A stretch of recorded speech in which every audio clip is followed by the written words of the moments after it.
Well, guys, it looks like we are live for this week's Car Guy and Six Fan show and the Car Guy and Six Fan podcast over there on SoundCloud. I want to welcome you to this Thursday evening, and joining us and taking your time out of this week to join myself, Car Guy, or Jason from Old Car Guy, and Grant, who is Straight Six Fan below me. Grant, go ahead and introduce yourself. Well, you did most of what I needed to, but yeah, I'm Six Fan of this this equation. Grant Tommy, the runner of Straight Six Fan, but we're most excited to introduce our guest, and we'll let him do most of that. But we call him the man behind the scenes a little bit of the popular channel Nick's Garage, but we'll go a little bit above me, and why don't you introduce yourself? Oh, hi guys, hi, thanks for having me on tonight. My name's George, and yeah, I'm the guy who likes to I prefer to stay behind the scenes at Nick's Garage, but yeah, just call me George. I'm the way Nick describes me, I'm the one-man band that he's got who runs the channel. I do the whole shamil. Yeah, and from having that little visit there about a year and a half ago up to Montreal and visiting with George and Nick, I can attest to the fact that when the camera is not rolling, George is usually a blur, a streak going from one end of the garage to the other, looking after some sort of a camera ordeal or lighting or something. Anyways, George, it's great to have you on the show. We appreciate you taking your time out of this Thursday evening to join us and be a part of this small little group of guys that hangs out and likes to talk cars on Thursdays. So before we get too deep into the show tonight, we want to acknowledge some of the people who have joined us in the chat. And one of the first guys in was GMC TX. We've also got Eford Garage. Terry, welcome. Rennie LePage, Will's Wheels, and we've also got King Eric, the greatest of all, and Paul's Speed Shop. Guys, welcome so far to everyone who's here. And why don't we jump right in to tonight's topic of conversation? Yeah, so George, I think to start off, since it's been kind of well stated that you are the man behind the scenes, the one who doesn't want to be on the camera, you are, making the magic happen, as they say, behind the camera lens.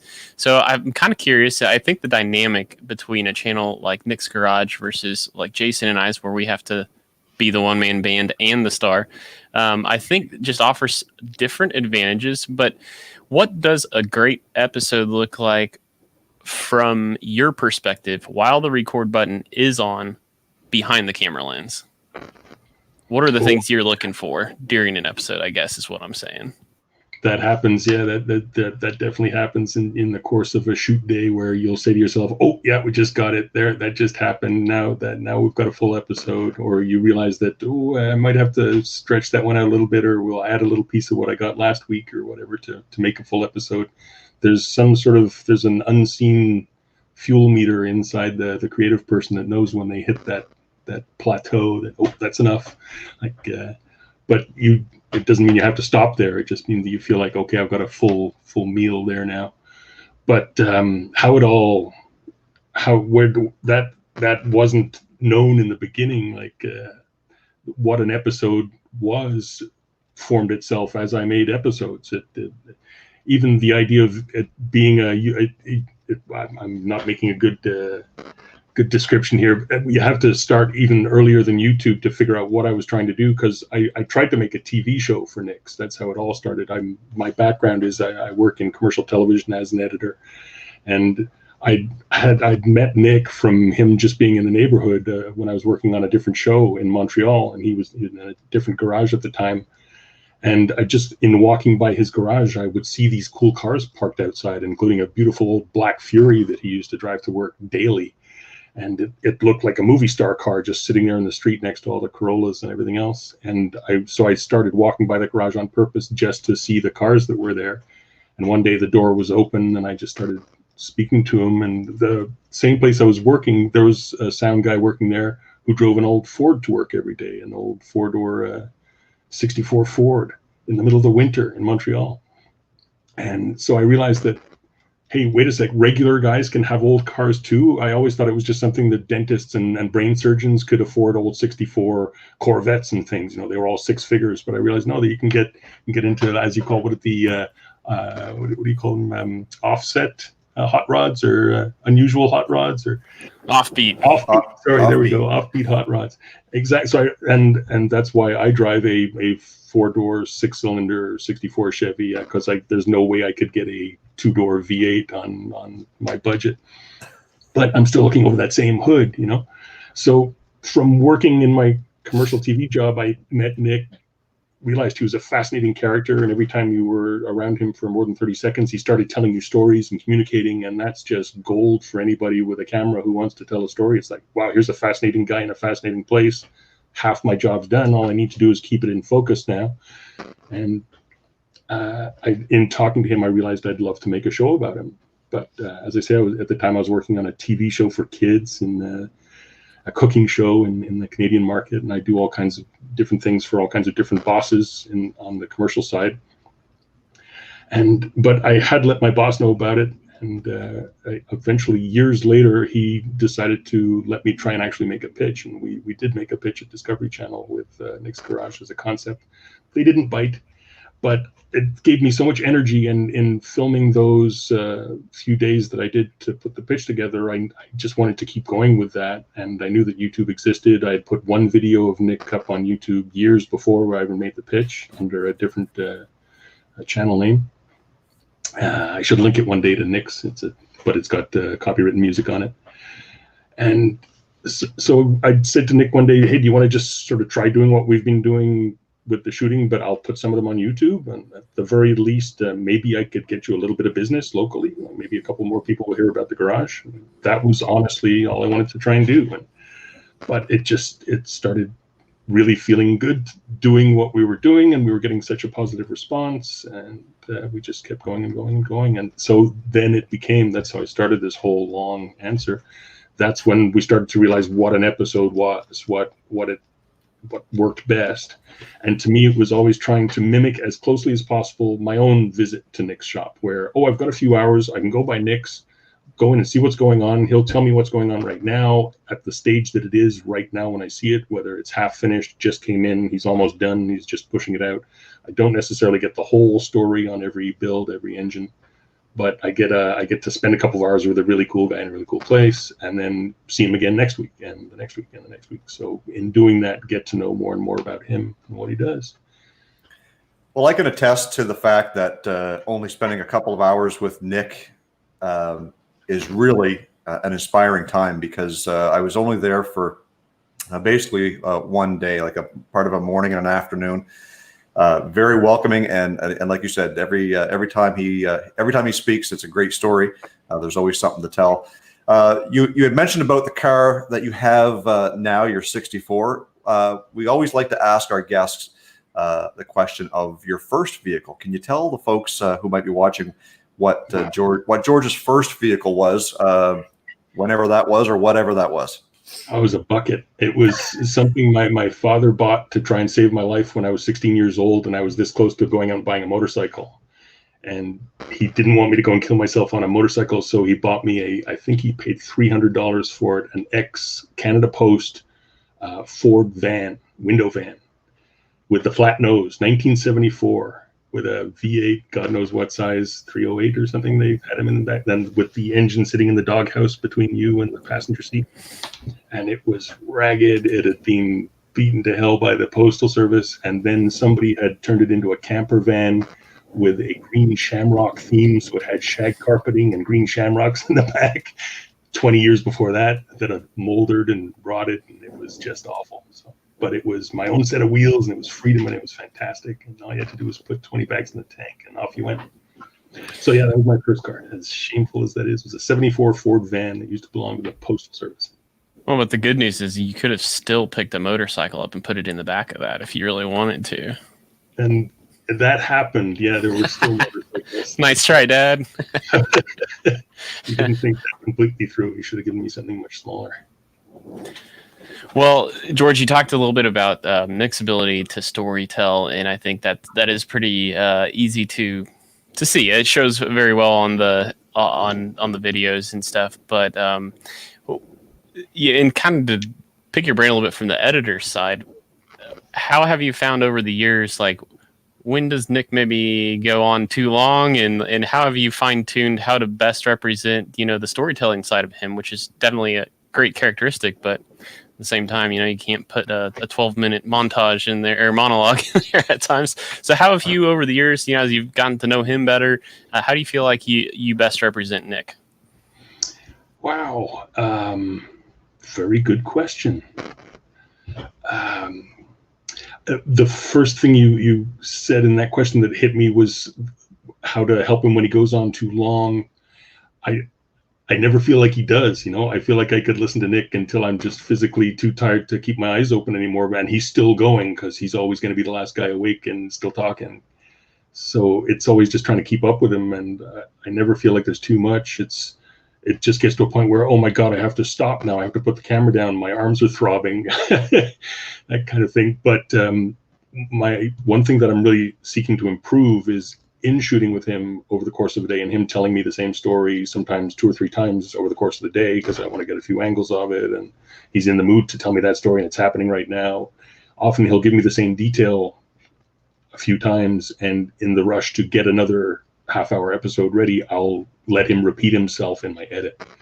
And that's my fault. That's an editor's flaw, is you shouldn't have your host repeating himself. But of course you have to get them to repeat themselves physically when you're shooting it, and if you want multiple angles and so on. So sometimes his commenters will come back with, Nick, why are you saying the same thing over and over? And it's my fault, but Nick's taking the flack for it. So that's something where I have to help him. But I'm throwing the stumbling block in front of him by saying, tell me that story again, and then I let him repeat it in the edit. So it's my fault. Other ways, there's just often one thing that I'm trying to tell Nick all the time is what he takes for granted as his daily work, other people find fascinating, and they want to know about every bolt and every little thing he's doing. And for him, it's just, it's the 38th time I pulled a Hemi out of a car this month. What the heck? Who cares? But no, Nick, wait a sec, that's a 70 Hemi you've got your hands on. Could we just take another 5 minutes look at it? And it's just trying to get him to slow down is the biggest challenge, because also he is so turbocharged and so amped. You'll never find a man with more energy. He's 10 years my senior, and he always runs me out every single week. And I'm in the garage once or twice a week, and he's there 6 days a week doing that, and diving under cars on that ice cold pavement or red hot pavement or whatever it is. He never sweats. The only time I hear him complain about cold is his hands get cold sometimes from handling cast iron and in minus 30. So I'll give him that. No, it's the biggest thing is just trying to keep up with him. So George, obviously, Nick's garage and the focus is on Nick and what he does there, and some of his staff and this and that. You seem to fit right in. When I was there for a quick visit, it was like you walked in the door and it was like everybody was like, George, kind of like cheers, and it was like the sense of family that they offer there definitely shows through your editing and through what you present to the people, because he'll never say no to somebody showing up unannounced. He'll never say no to a phone call. He'll just never stop. He just wants to continue. He seems like quite the people pleaser. Let's kind of get back to the whole editing aspect a little bit, and this is going to kind of segue into our next bit to say, what are some of your tricks or your tips? Maybe you don't want to give them away, I don't know, that help make some of your editing successful, or what you feel to be successful.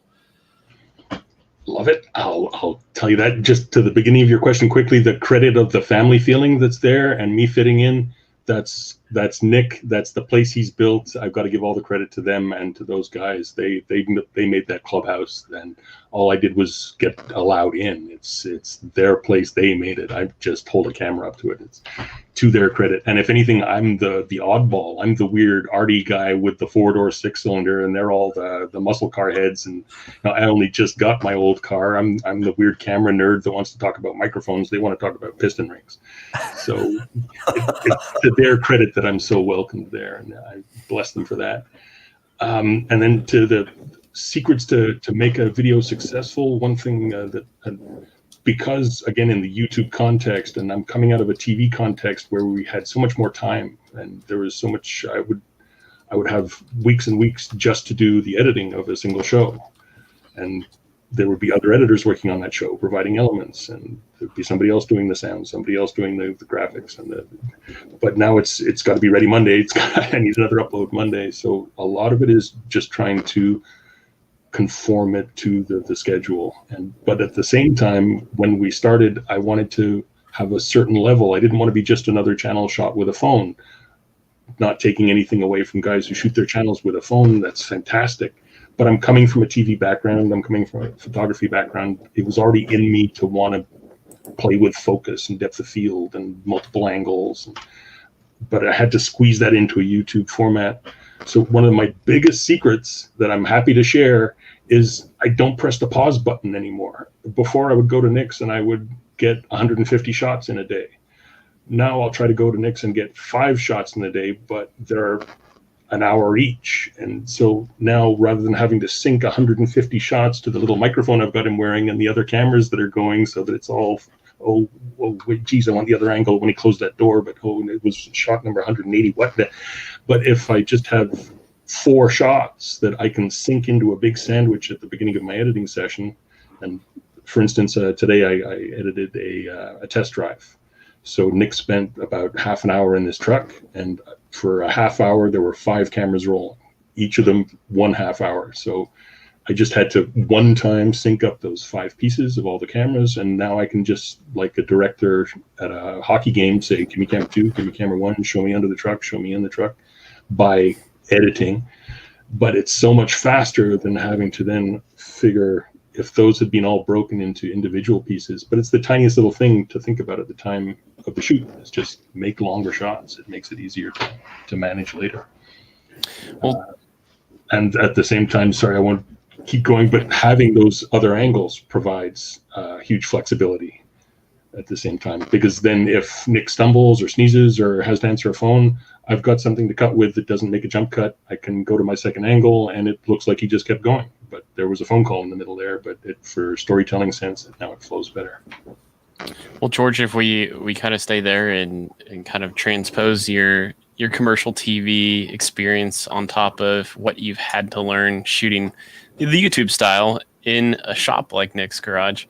I've only shot in, actually I can only think of one video where I've shot in somebody's business like that. It was a machine shop. And I know, there's this instant anxiety that comes upon you if you are doing it for the first time of like, this is a place of business. There's, they want you to wear safety gear. You got to be, I don't want to get in the way of people making a living, doing their job. And I know Nick probably employs more than what you maybe pick up on the camera. So what do you think your biggest adjustment was as you switched from the commercial side to this YouTube format? Also keeping in mind, I'm sure there was a comfort level you had to develop, making sure you weren't in somebody's way. What kind of recommendations could you give small-time YouTubers like us for when you get an opportunity to maybe shoot somebody's business like that?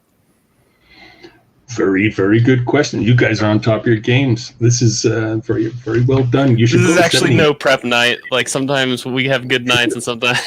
Well, it's clear you're talking about stuff that you're passionate about, and that's the same thing that makes Nick always work. Is when you're talking about something you're passionate about, it's easy. It just comes. You don't have to think about every word.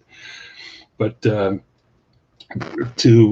try and answer that, wow, where do I begin? I was sort of lucky in that, again, in my past work experience, very early in my career, right out of college, I started as a photographer, and I got a little bit of work as a surgical photographer for a while in the Montreal General Hospital, and I would have to walk into surgeries where everybody's sterile and everything is sterile, and there's a wide open human being there, and I have to come in with a camera that can't be sterilized. This was film days, 35 millimeter. And I had to take pictures for the surgeons for publication and so on. And in the big hospital, they would need photographs for teaching and for publication. Now they do it all themselves digitally. They don't need a full-time photographer as much as they did anyway. So coincidence of coincidences, I was already sort of used to being the invasive object physically in the room, and trying to stay out of people's way, at the same time perfectly describing and capturing what it is that they're doing that's very technical and needs to be explained later. So it was very lucky to have that. That sandwiched with Nick's willingness to share. Like, I've in my own experiences with garages and going to get my Toyota fixed and so on, they don't want you even looking in the garage. You're lucky if they've got a 6-inch window that you can peer through, and oh yeah, I think mine's the gray one, and I think they're on the tires now. Nick's, come on in, like, stick your head under there, look, oh, here, hold this, what, not that, it's hot. But he wants to show you all of what he's doing, so that's already natural. It's just coincidence. But remind me the rest of your question. How does that apply to other YouTubers? How do we? Oh no, it's just so it sounds like the question was sort of about, what learning curve did you have to get a hold on, and you basically answered it. You kind of had that experience from your previous employment, being in the surgical center, so you kind of had that awareness, that sixth sense, if you will. Wait a second, I might be bumping into somebody when I'm trying to get this good camera angle. So, and truth be told, the one shop I did shoot, they actually weren't that worried about safety equipment. So I did get I was like, wow, you're gonna let me get that close to this lathe or whatever, and I got some really good shots because of it. But we'll just leave it at that. Yeah, no, enough said. And similarly, I'm sure you can see in some of my shots, like when I first started, okay, I'm going to be at Nick's every week shooting, better go out and get myself some steel-toed shoes and stuff. I went and did all of that because I knew he was in a work environment, and I was trying to do the right thing, even from a photographer standpoint. He, of course, wears all the right gear. He's very careful that the people he's teaching, because a lot of his mechanics are apprentices and younger, make sure they're doing it. But he doesn't mind if I do or not. And to tell you the truth, I haven't put my steel-toed shoes on for a long time because they're as uncomfortable as hell. And you can't do a nice smooth duck walk and get a nice tracking shot if you're wearing steel shoes. You need cushy shoes. It's part of the photographer's gear.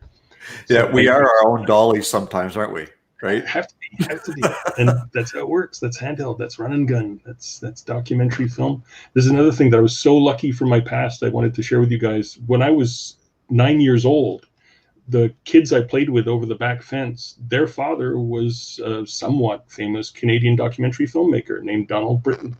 And he would go up to the Arctic and take film, 16 millimeter film, and hand cranked spring cameras of Inuit people and people fishing and catching walrus and stuff. And they bring this stuff back and make magnificent Canadian nature documentaries and so on, and social documentaries out of them.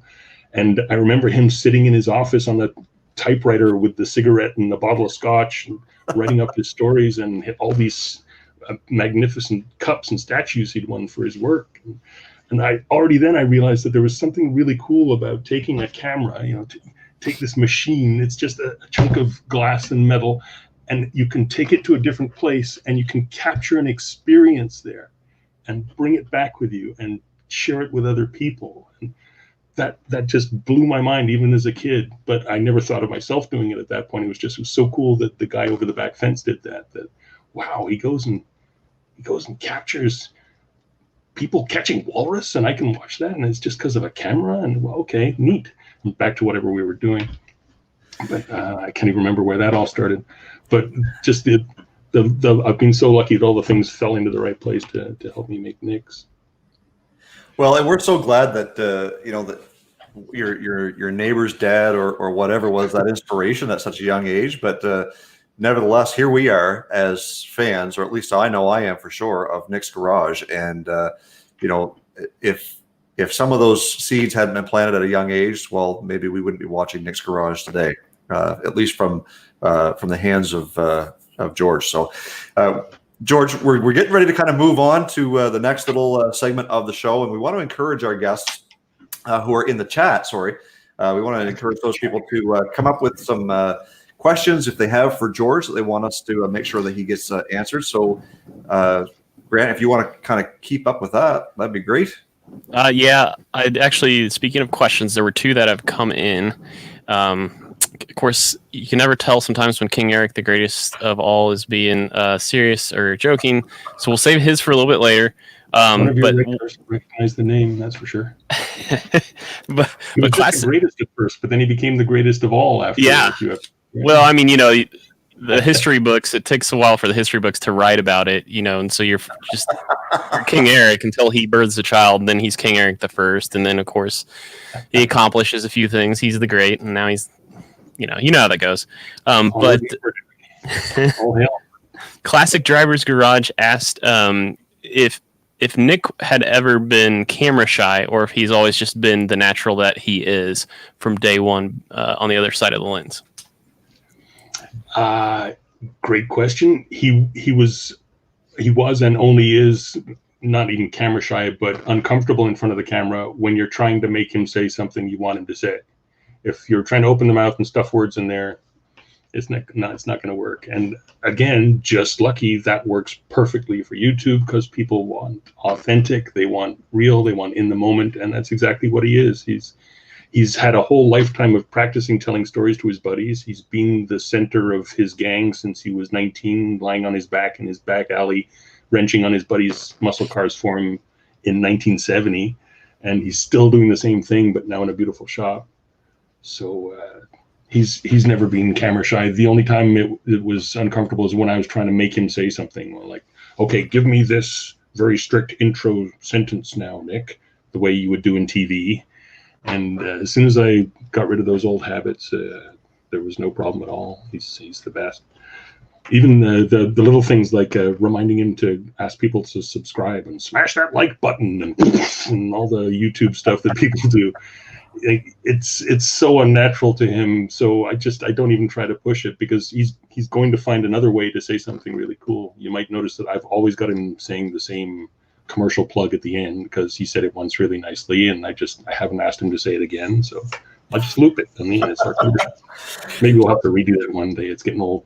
Sometimes you just got to pull that one thing that's golden and make it so, and use it for as long as you can. Like you said, at some point you got to refresh it. But anyways, we're going to move into the next segment of our show. We talk about things that are coming up on each other's channels. So Grant, why don't you tell us a little bit about something that's coming up on Straight Six Fan? Yeah, I will in a second. I just did want to mention there were two other questions, at least two, maybe three now, that have rolled in. So we'll ask those there towards the end. But honestly, coming down the pike for Straight Six Fan may actually be a little bit of a break from YouTube, and that's not necessarily because I want to. I'm at the point where I just need to get the dang Fairmont running and started, and I'm starting to feel the stress of like, well, first off, I'm gonna have to repeat a task that I've already done coming up. So if I filmed that, it would just be repeating an episode. The second thing is, I'm not afraid to share my failures. It's nothing about that. It's just the weight of, I want to put good effort into entertaining the crowd, and I want to put good effort into getting my car running. And I feel like at the current moment, it's kind of difficult to do both. And so I would rather just take a pause from YouTube, get the car running, so the next video that you see is actually the car running. But we'll see. I haven't quite made up my mind. That's just kind of where I'm at. Jason, what's coming down the pike for Old Car Guy? Well, you guys have heard of the curse of the Doba, which we addressed way back in the day. But nevertheless, we're not having issues with the Cordoba per se at the moment. Recently, I've developed a noise which I thought was coming from the motor on Dale, but we did kind of get to the bottom of that, and it was not terminal. You'll see that in the next episode. And yesterday, of all days, it was probably one of the hottest days of summer here in New Brunswick, and my blower motor went up in smoke, literally. I almost thought that I was losing Dale on the side of the road. But it ended up just being the blower motor crap in the bed, and I replaced that today. So you guys will get a sneak peek on how easy it is to change a blower motor on a square body. Nice. George, I know that we talked a little bit earlier about some of the up and comings with Nick's Garage, and feel free to tell us to stuff it if you don't want to give away any secrets. But nevertheless, we always give you the opportunity to talk about something that might be showing up on your channel. I'm happy to tell you one of the other secrets of trying to make the show is there's no secrets, because it's hard to keep track of lies. Just when you tell the truth all the time, it's so much simpler. So we just let it all hang out. And for a while there, I was shooting on a Saturday and getting that video out 8 days later, and there was no cushion of anything else in between. I didn't have any extra episodes or things coming up or plans. Our one big plan for this summer was we really wanted to go to the big Chrysler show, and Nick, with the 50th anniversary of the 1970 Challenger, wanted to take his Challenger back there. It was our holy grail, and of course it didn't happen. I feel bad even complaining about it, because the reason it didn't happen hurt so many people so much worse than it hurt us missing a car show. But it messed up some plans. But again, that's something I've learned from working with Nick for the last 4 years, is when you make plans, things don't work. When you don't make any plans, you have a great time and you just catch that, and then you've got all you need, because you're having fun, and just having fun is the best. I tell Nick, he often calls me up the day before a shoot and says, "Oh, Maury, I don't have anything to show you tomorrow." And I tell him the same thing every time. Nick, I'll shoot you cleaning the bathroom, and I know while you're doing it, you'll tell me such a cool story that it'll be an episode. I'll get there and there'll be 6 cars to shoot anyway, so we never have to do the bathroom cleaning. But one day it'll happen. But yeah, there's just always something to do. It's always something to do. Yeah, it was. So what's coming up? You're going to see a nice bright orange D200 truck on Monday, if I can finish that edit.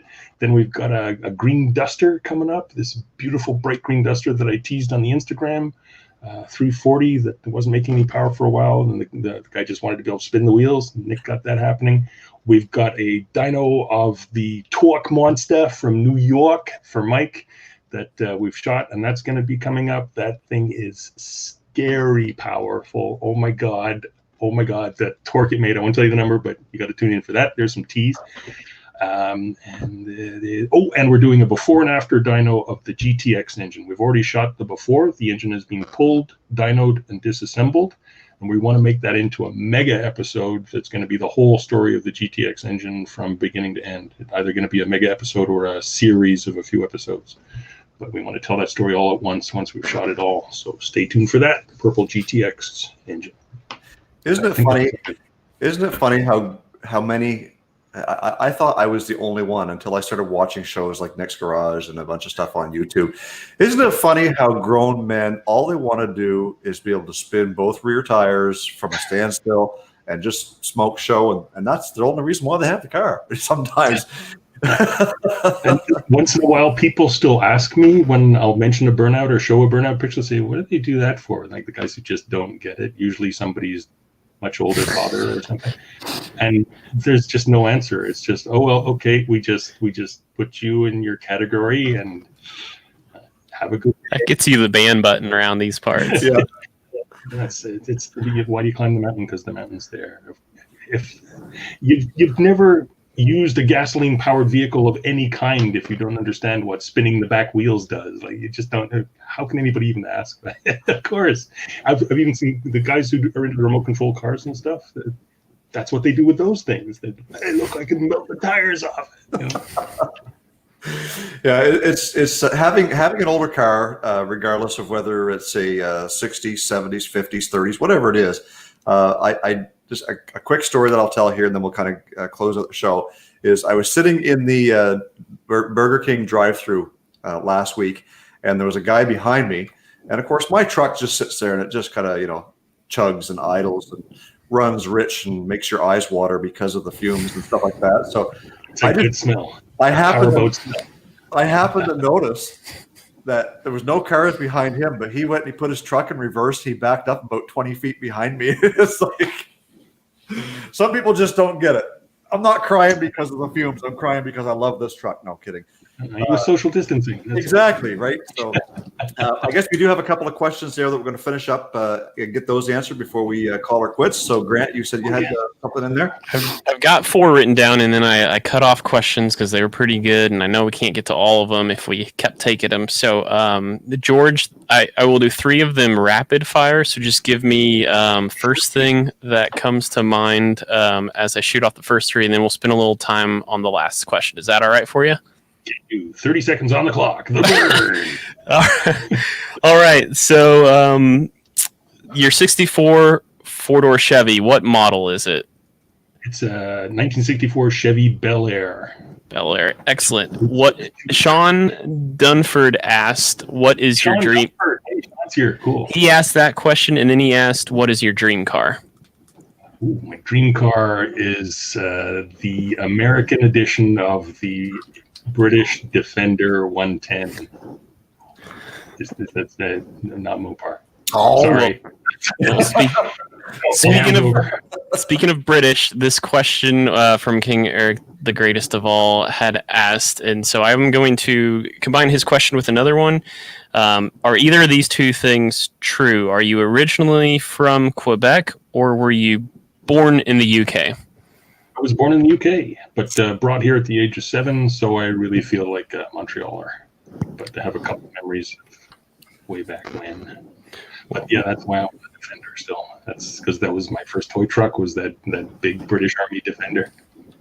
Well, very good. Well, so we will let you spend a little more time on this last question to kind of end the episode and wrap things up. But Daniel Kingston had asked, is there a trick to editing, or is it really just that easy? The biggest trick to editing is patience. Patience takes forever. Takes forever. You just got to be patient. Just keep editing. But you don't have to edit.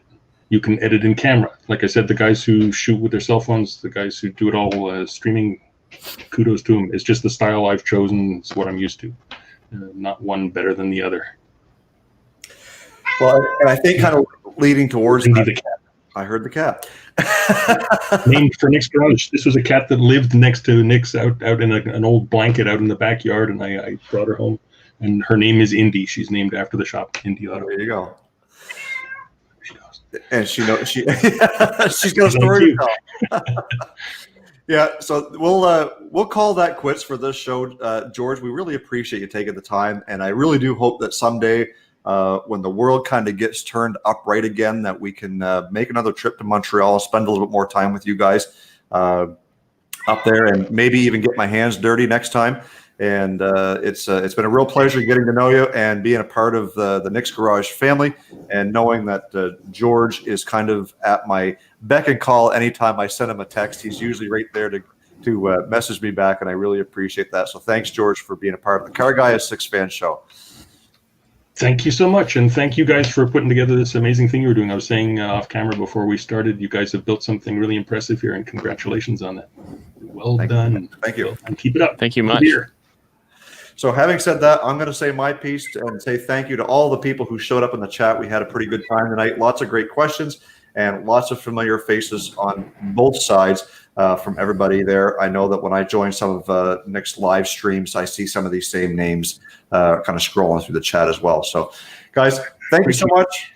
And I appreciate everybody being a part of the show tonight. We're going to make sure that everybody has a chance to catch this on catch this on SoundCloud, which is our podcast after the fact. So it will be up within the next day or so, and tune into that. So thank you for watching. My name is Jason Grant. I'm going to let you take this one away. Yeah, well, Jason took a little bit out of what I had planned to say. I was going to say, if it's hard for you guys to catch the Thursday show live every Thursday at 7 p.m. Central, 8 Eastern, there's that reminder. You can catch us on SoundCloud. We try to get it up at least the next day or two after. So maybe mowing the lawn on Saturday is the best way to consume the Car Guy and Six Fan show. So just know that's always an outlet. And the reminder that we do switch off every other week as to who hosts. So next week it is on my channel, Straight Six Fan, spelled, it's always backwards, right over here. Find me on YouTube over here. But otherwise, that's going to do it for this week's show. And until next time, peace out. Ciao, fellas.